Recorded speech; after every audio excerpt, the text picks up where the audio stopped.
तो इस वीडियो का जो टॉपिक है that is disease of the outer ear. ठीक है, सेपरेट एनाटमी की वीडियो वगैरह आ जाएगी, that will be later during the week. अभी हम लोग disease of the external ear या आउटर ईयर डिस्कस करते हैं। ठीक है, बेसिक्स समझा दूँ। ईयर के 3 पार्ट्स हैं, आउटर, मिडल, इनर। ठीक है, आउटर ईयर फिर डिवाइडेड होता है इनटू ऑरिकल, पिना, ऑरिकल या पिना, राइट। तो आउटर ईयर के पार्ट्स में सबसे पहला है ऑरिकल या पिना। ठीक है, then the second part is external auditory meatus या फिर एक्सटर्नल ऑडिटरी कैनाल्स। ठीक है, उसके फिर दो हिस्से होते हैं, आउटर 1/3 एंड इनर 2/3। ठीक है, आउटर 1/3 जो होता है वो कार्टिलेजिनस होता है, उधर हेयर होते हैं, उधर सेरेमिनस ग्लैंड्स होते हैं जो ईयर वैक्स बनाते हैं। इनर 2/3 बोनी होता है, उधर ना ही हेयर होगा ना ही सेरेमिनस ग्लैंड्स मिलेंगे हमें। ठीक है, ऑरिकल जो है एंड एक्सटर्नल ऑडिटरी मीटस जो हैं, ये दोनों एक ही फाइब्रोलास्टिक कार्टिलेज से बने हुए होते हैं, कंटिन्यूएशन होते हैं बेसिकली दूसरे की। एंड जो लोब्यूल है ऑरिकल का ऐसा, वो फाइब्रोफैटी टिश्यू होता है। ठीक है, उसके अलावा तीसरा पार्ट अगर करना चाहो तो टिम्पेनिक मेम्ब्रेन को भी रख सकते हो इधर, because it's the partition between the external ear and the middle ear. ठीक है, तो ये इसके 3 पार्ट्स हो गए। हम इन तीनों को डिस्कस करेंगे, इन तीनों के डिजीज़ को डिस्कस करेंगे, इसलिए ये चीज़ इंपॉर्टेंट थी बताना। ठीक है, अब let's begin, starting with disease of the auricle. ठीक है, डिजीज़ ऑफ द ऑरिकल को हमने 3 हिस्सों में डिवाइड किया हुआ है। Number 1 congenital diseases, number 2 traumatic lesions and number 3 inflammatory lesions. ठीक है, कंजेनाइटल पर पहले आते हैं। कंजेनाइटल डिजीज़ में ईजी है, सिर्फ डेफिनेशंस मालूम होनी चाहिए। सबसे पहली जो डिजीज़ है that is known as anotia. A या एन मीन्स नो, ऑर्शिया ईयर, तो ऑरिकल की एब्सेंस को कहते हैं इनोशिया। ठीक है, microtia similarly would mean small ear. ठीक है, देन देयर इज मैक्रोशिया। ठीक है, विच इज़ दी उल्टा, लार्ज ईयर। ठीक है, देन देयर सी क्रिप्टोशिया, क्रिप्ट छुपा हुआ, एंड देन ऑर्शिया ईयर। तो इसमें क्या होता है कि ऑरिकल का अच्छा खासा अपर हाफ बेसिकली स्कैल्प की स्किन में छुपा हुआ होता है। होपफुली अगर मुझे पिक्चर मिल जाए तो मैं दिखा दूंगा। ठीक है, तो उसको क्रिप्टोशिया बोलते हैं। Then we have other structural deformities और भी होती हैं यहाँ पे, जैसे बैट ईयर होता है। ठीक है, this is what abnormally protruding year होता है। ठीक है, जिसमें जो हमारे क्या नाम है इसका, पार्ट्स ऑफ द ईयर, कौन से पार्ट्स, दी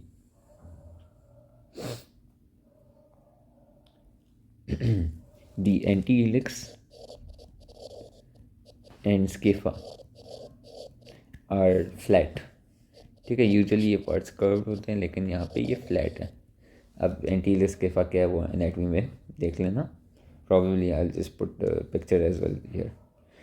ठीक है, then we have cup ear. ठीक है, इसमें क्या होता है कि हाइपोप्लेजिया होती है ऑफ अपर 1/3 ऑफ ऑरिकल।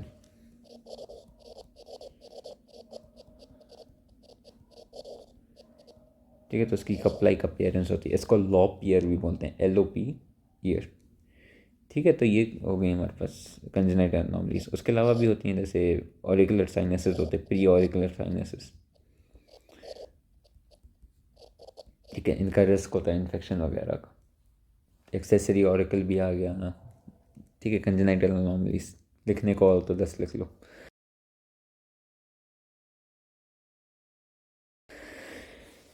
ठीक है, that is your congenital anomalies. Then we have traumatic lesions.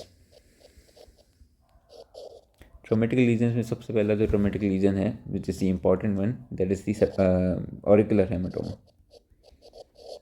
इसमें क्या होता है कि ऑरिकल की जो कार्टिलेज है और उसकी जो पेरिकॉन्ड्रियम है, उन दोनों के बीच में कलेक्शन ऑफ ब्लड हो जाता है। ठीक है, तो collection of blood between auricular cartilage and perichondrium, that's known as auricular haematoma. होगा क्यों? ब्लड ट्रॉमा की वजह से। सही है।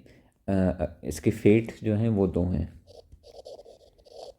या तो ये रिजॉल्व हो जाएगा, ऑर्गेनाइज हो जाएगा, फाइब्रोसिस हो जाएगी, which will result in cauliflower year, ठीक है, या फिर ये क्या होगा, इन्फेक्टेड हो जाएगा, which will lead to the inflammatory lesion, जो हम बाद में डिस्कस करेंगे, पेरिकॉन्ड्राइटिस, ठीक है। इसकी ट्रीटमेंट क्या होगी? ट्रीटमेंट वी नो हेमेटोमा है, तो फिर हेमेटोमा की ट्रीटमेंट इज़ यूजुअली कि उसके ब्लड को ड्रेन करना होता है हमें। अब ड्रेन हम लोग एस्पायरेशन से भी कर सकते हैं, अगर वो स्मॉल है तो एस्पायरेशन होगी, ठीक है, नीडल वगैरह से फ्लूइड निकाल दिया। अगर लार्ज है तो फिर उसको इंसिजन देके ड्रेन करना पड़ेगा, सही है, दैट इज़ योर ट्रीटमेंट। उसके अलावा क्या किया जाता है? प्रेशर बैंडेज लगाई जाती है ताकि फिर से ब्लीडिंग ना हो, ठीक है, एंड देन एंटीबायोटिक कवरेज दी जाती है ताकि इन्फेक्शन ना हो।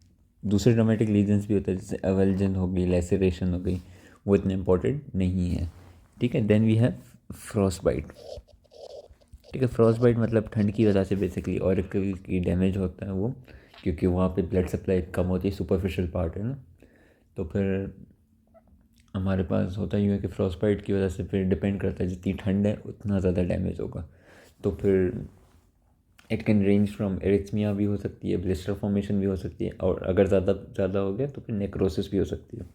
ट्रीटमेंट क्या है फ्रॉस्ट बाइट की?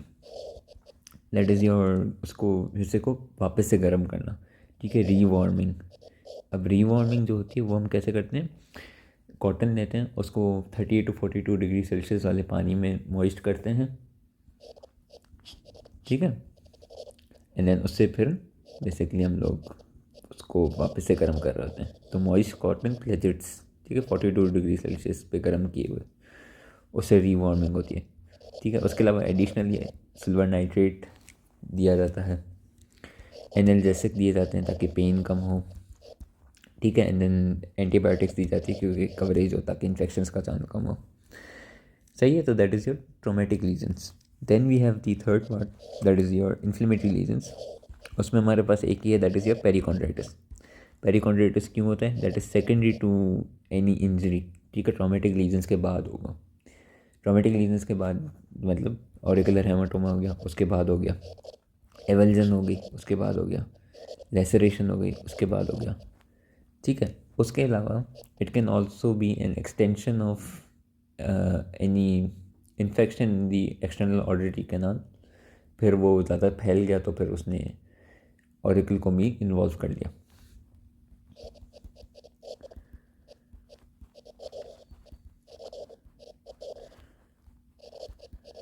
ठीक है। एंड यूजुअली जो इन्फेक्शन होता है जो ऑरिकल को भी इन्वॉल्व करता है, दैट इज़ योर बॉइल, ठीक है, बॉइल या परफ्रंकुलोसिस हो गया। अब इसकी ट्रीटमेंट क्या होगी? एंटीबायोटिक्स दे दी हमने, ठीक है। उसके अलावा ट्रीटमेंट क्या है? एंटीबायोटिक दे दी। उसके अलावा और क्या है? एल्यूमिनियम एसिटेट,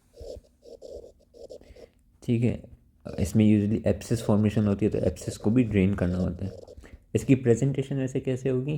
पेन होगा क्योंकि इन्फ्लेमेशन है ना, तो पेन ज़रूरी है, रेड कलर की होगी और वार्म होगा पहना जो होगा, ठीक है। इसके अलावा इससे रिलेटेड ही दो और कंडीशंस होती हैं, वन इज़ दी रिलैप्सिंग पॉलीकॉन्ड्राइटिस, ठीक है। ये क्यों होता है? ये ऑटो इम्यून डिसऑर्डर है जिसमें मेनली ऑरिकल का ही होता है लेकिन दूसरे कार्टिलेजेस भी इन्वॉल्व हो सकते हैं, ठीक है। इसमें फिर ईयर कैनाल स्टेनोसिस होना भी शुरू हो जाती है। ट्रीटमेंट इसकी कॉर्टिकोस्टेरॉइड होती है। बट अब हम डिस्कस करते हैं disease of the external auditory meatus, ठीक है, एक्सटर्नल ऑडिटरी कैनाल। तो इसमें सबसे पहले हैं कंजेनाइटल डिजीज़, ठीक है। कंजेनाइटल में दो ही हैं सिर्फ, एक है एट्रीजिया जिसमें इसकी रिकैनलाइजेशन बेसिकली नहीं होती तो फिर वो ब्लॉक हो जाता है एक्सटर्नल ऑडिटरी कैनाल, ठीक है। And then there is collaural fistula, ठीक है। इसमें क्या होता है कि कनेक्शन होती है या कम्युनिकेशन होती है एक्सटर्नल ऑडिटरी कैनाल और फिर जो स्किन बिहाइंड दी मैंडिबल है, तो वहाँ पर एक होल होगा एंड देन वो कम्युनिकेट करेगा with the external auditory canal, तो इन्फेक्शन के चांसेस ऑब्वियसली इसमें ज़्यादा हो जाएंगे। Then we have the traumatic lesion. तो ट्रॉमेटिक में यूजुअली इसमें ट्रॉमा इसलिए होता है क्योंकि ईयर स्क्रैच वगैरह करने से बाय हार्ड सब्सटेंस, तो उसमें ट्रॉमा के चांसेस होते हैं। ठीक है, फिर उसके अलावा मेजर लेसरेशंस भी हो सकती हैं, उसका फिर गन शॉट वुंड्स हो गई, ऐसी कोई चीज़ हो गई तो उसमें आ जाता है। ठीक है, तो माइनर में स्क्रैचिंग वगैरह, एंड मेजर में there is gunshot wounds, there is automobile accidents, anything. ठीक है, then we have the major part of the external auditory meatus के diseases, that is the inflammatory diseases. inflammatory diseases दो में divided होता है, infective diseases and non-infective, जिसको बोलते हैं reactive diseases। ठीक है, infective diseases जो हैं उसमें हमारे पास बैक्टीरियल आ जाते हैं,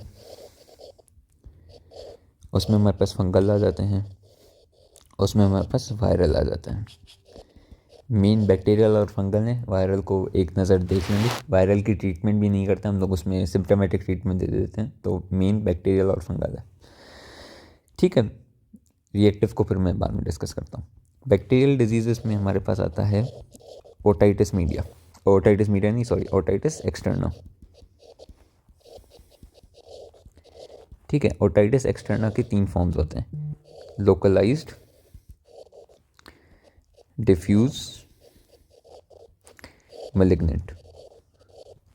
ठीक है, डिफ्यूज ओटाइटिस एक्सटर्ना जो होता है that is due to staphylococcus aureus.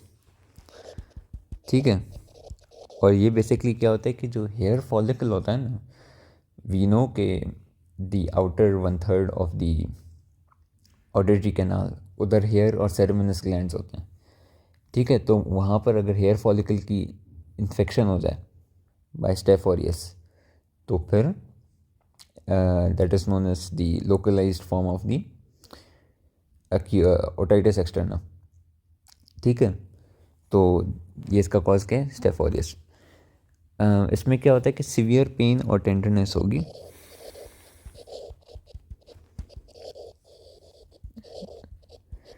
ठीक है, एंड इसमें मूवमेंट्स ऑफ पिना जो होती हैं वो भी पेनफुल होती हैं।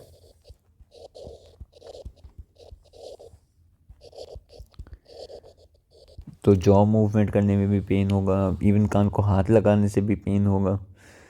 ठीक है, तो ये है इसका ट्रीटमेंट। इसकी क्या है, ट्रीटमेंट में हम लोग एंटीबायोटिक्स देते हैं। ठीक है, एंटीबायोटिक्स दे दी, उसके अलावा इसमें हम लोग ईयर पैक लगाते हैं, इक्थेमॉल ग्लाइसरॉल का, या ग्लाइसरीन रादर।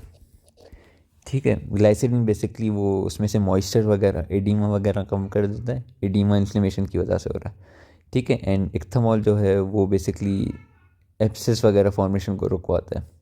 ठीक है, अगर एप्सिस वगैरह हो रहा है तो फिर उसको एप्सिस को भी हमें ड्रेन करना पड़ेगा। ठीक है, we have diffuse otitis externa. इसमें क्या होता है कि कॉजेटिव एजेंट कौन सा है, कॉजेटिव बेसिकली वजह इसकी दो हैं। एक तो सबसे पहले जो प्री डिस्पोजिंग फैक्टर है that is trauma to the skin of the external auditory meatus, and second is the infectious agents जैसे E coli, staphylococcus aureus, pseudomonas pyocyaneus. इनका यूजुअली मिक्स इन्फेक्शन होता है, तो ये मिलकर इन्फेक्शन करवाते हैं। ठीक है, ये सीवियर ज़्यादा होता है, इसमें पिना और टिम्पेनिक मेम्ब्रेन की भी इन्वॉल्वमेंट होती है।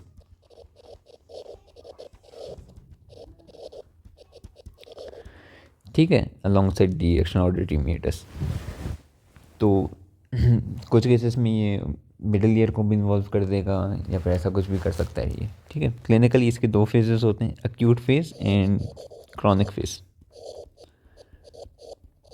ठीक है, एक्यूट फेज जो होता है इसमें क्या होता है कि बहुत सी जलन जैसी सेंसेशन होती है विद इन द ईयर।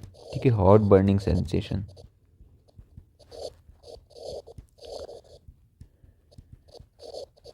ठीक है, और वही pain even movements of the jaw भी होगा, पस फॉर्मेशन होगी तो वो निकलना भी शुरू हो जाएगी। ठीक है, purulent discharge.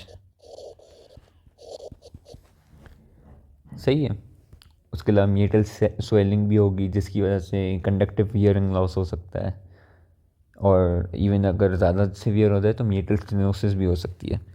Then we have chronic phase. Chronic phase में क्या होता है, इरिटेशन एंड इचिंग होती है, ठीक है, और इसमें स्केल फॉर्मेशन ज़्यादा हो रही होती है।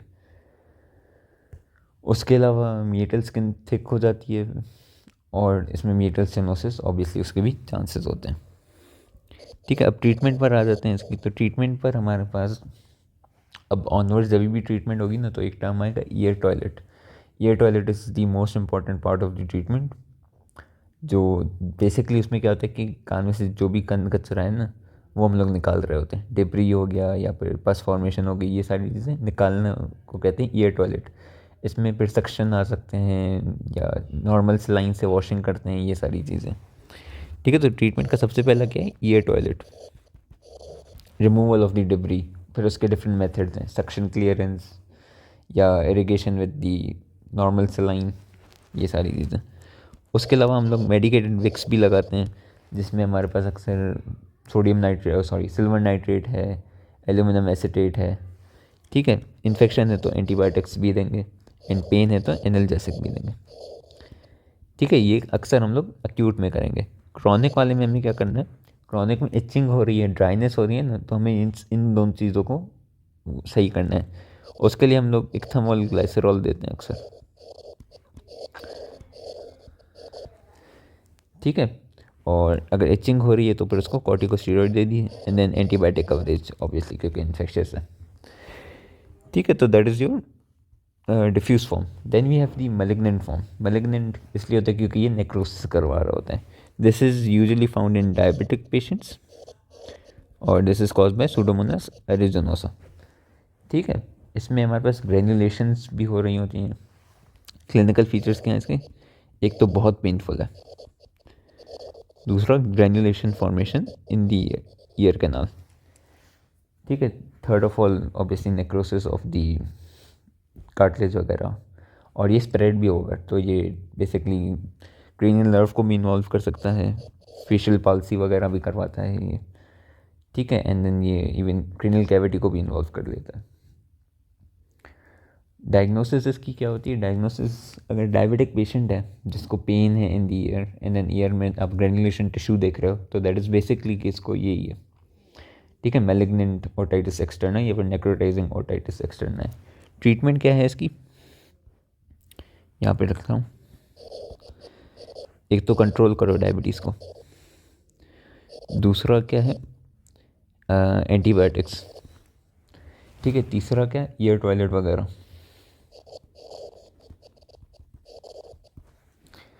सही है। तो ये है इसकी ट्रीटमेंट। ये हो गया हमारे पास bacterial infection. Then we have fungal. Fungal जो इन्फेक्शन होता है ऑफ द ईयर उसको हम बोलते हैं ऑटो माइकोसिस। दो करवाते हैं इन्फेक्शन फंगाई, कैंडिडा एल्बिकन्स जो वाइट अपीयर होता है, एंड एस्परगिलोसिस नाइग्रिकन्स जो ब्लैक अपीयर होता है, ठीक है। इनकी अपीयरेंस होती है, इसको basically crumbled newspaper like appearance बोलते हैं, सही है। तो ये है हमारे पास ऑटोमाइकोसिस के दो main causative agents. Clinically features इसमें हमें कौन कौन से मिलेंगे, डिस्कम्फर्ट या पेन होगा इन दी ईयर, ठीक है, वाटरी डिस्चार्ज होगा। उसके अलावा इसमें मस्टी ऑर्डर आ रही होती है from the year, and year blockage की कंप्लेन होगी, सही है। तो ये क्लिनिकल फीचर है। उसके अलावा हम लोग अगर इसकी ट्रीटमेंट पर आए तो year toilet and anti fungals, ठीक है। तो मेन ये हैं इसकी। अब एंटी फंगल एजेंट वो बहुत सारे हैं, क्लोट्राइमेजोजोल है, निस्टेटिन है, ये सारे हैं। और अगर हमें सेकेंडरी इन्फेक्शन से उसको बचाना है तो एंटीबायोटिक्स भी हम लोग दे देते हैं ताकि उसके ऊपर दूसरा इन्फेक्शन ना होता है, सही है। तो this is your inflammatory lesions में जो इन्फेक्टिव हिस्सा है। उसके अलावा हमारे पास वायरल का भी होता है, उसमें हर्पीज जोस्टर ऑर्टिकस आता है, जो as the name suggest herpes zoster virus की वजह से हो रहा है। उसमें यूजुअली वेसिकल फॉर्मेशन हो रही होती इन दी टिम्पेनिक मेम्ब्रेन। उसके अलावा हमारे पास ओटाइटिस एक्सटर्ना हेमरेजिका भी आ जाता है। वो इन्फ्लुएंजा के डिजीज़ में हमें अक्सर मिल रहा होता है। उसमें हेमरेजिक बुला फॉर्मेशन होती है। तो एक में हर्पीज जोस्टर वाले में वेसिकल फॉर्मेशन हो रही है और ओटाइटिस एक्सटर्ना हेमरेजिका में ब्लडी बुलस मिल रहा है या फिर हेमरेजिक बुला मिल रहा है, एज द नेम सजेस्ट। ठीक है, देन रिएक्टिव आ जाते हैं। रिएक्टिव में दो हैं, एक्जिमा की वजह से एक होता है एक्जिमेटिस ओटाइटिस एक्सटर्ना, जिसमें कोई आप ड्रग यूज़ कर रहे हो ईयर के लिए, उसके अगेंस्ट हाइपर सेंसिटिविटी हो जाए। दूसरा है सेबरिक ओटाइटिस एक्सटर्ना। उसमें क्या होता है कि जो ड्राई स्केली स्किन है ऑफ दी स्कैल्प वो कान में जमा होना शुरू हो जाती है, तो उसकी वजह से ऑब्वियसली फिर वो ओटाइटिस एक्सटर्ना हो जाए। ठीक है, उनकी ट्रीटमेंट फिर एक्जिमेटिस के लिए कॉर्टिकोस्टेरॉइड दे दिया हमने, और सेबरिक के लिए हमने सैलिसाइलिड दिया क्योंकि वो कैरोटोलाइटिक एजेंट है। ठीक है, तो ये हो गया हमारे पास main disease of the ear canal. उसके अलावा कुछ माइनर डिजीज़ भी होते हैं, जिसमें हमारे पास सबसे पहला आता है ईयर वैक्स इम्पैक्टेशन।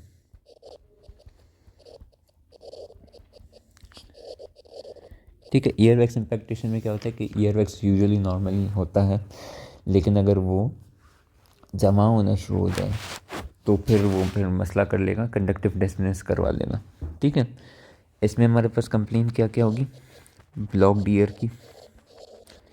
अगर ज़्यादा वो इनसाइड की तरफ है तो वो टिम्पेनिक मेम्ब्रेन को टच कर रहा होगा तो टेनाइटिस वगैरह भी कॉज करवा सकता है। ठीक है, और अगर वहाँ पर ही हमारे पास वेगस की ब्रांचेस रन कर रही होती हैं तो फिर वो कफ रिफ्लेक्स वगैरह इसका हो रहा होता है। ठीक है, तो ये 3 मेन कंप्लेंट्स होती हैं यूजुअली। फिर इसकी ट्रीटमेंट क्या है? ट्रीटमेंट में हमारे पास रिमूवल ऑफ दी वैक्स है। अब रिमूवल ऑफ दी वैक्स में हमारे पास सबसे पहली जो टेक्निक है दैट इज़ सिरिंजिंग। सिरिंजिंग में सिरिंज होती है, उसमें पानी होता है।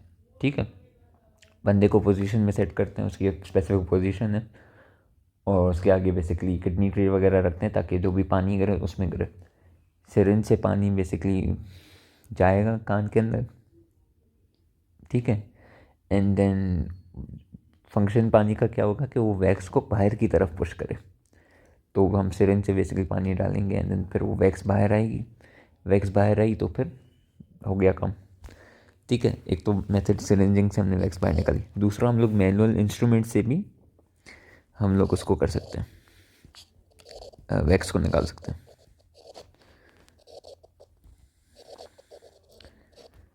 ठीक है, अब वो बेसिकली उसका नाम है जॉब्सन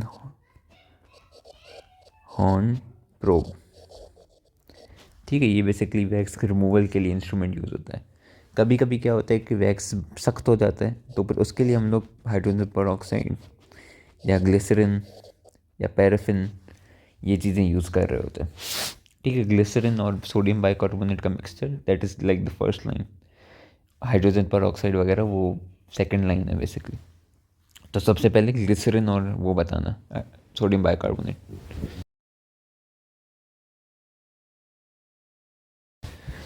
ठीक है, then we have foreign bodies. Foreign body अब लिविंग भी हो सकती है, नॉन लिविंग भी हो सकती है। ठीक है,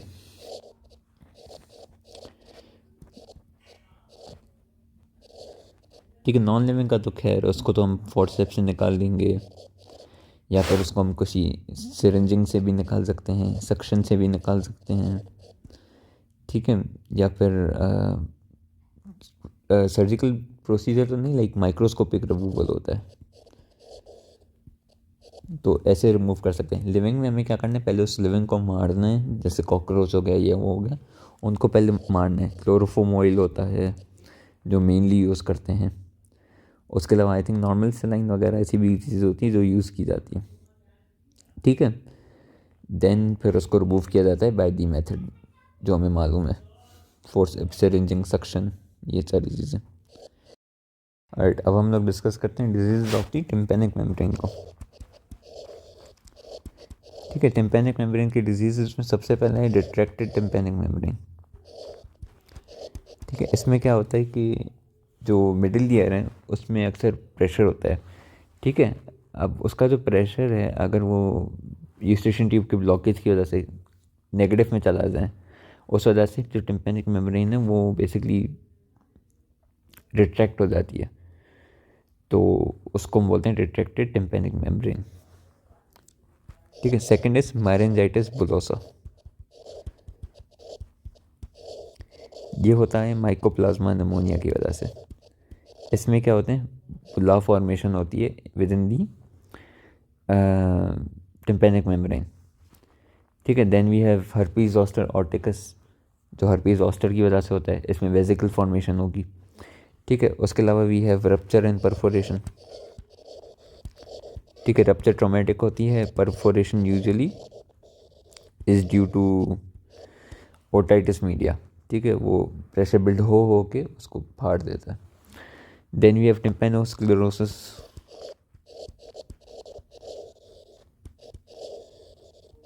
जिसमें बेसिकली टिम्पेनिक मेम्ब्रेन की जो फाइब्रस लेयर है उसकी हाइलाइजेशन हो जाती है और कैल्सिफिकेशन हो जाती है, जिसकी वजह से फिर कंडक्टिव डेफनेस होना शुरू हो जाती है। ठीक है, तो this is all for disease of the external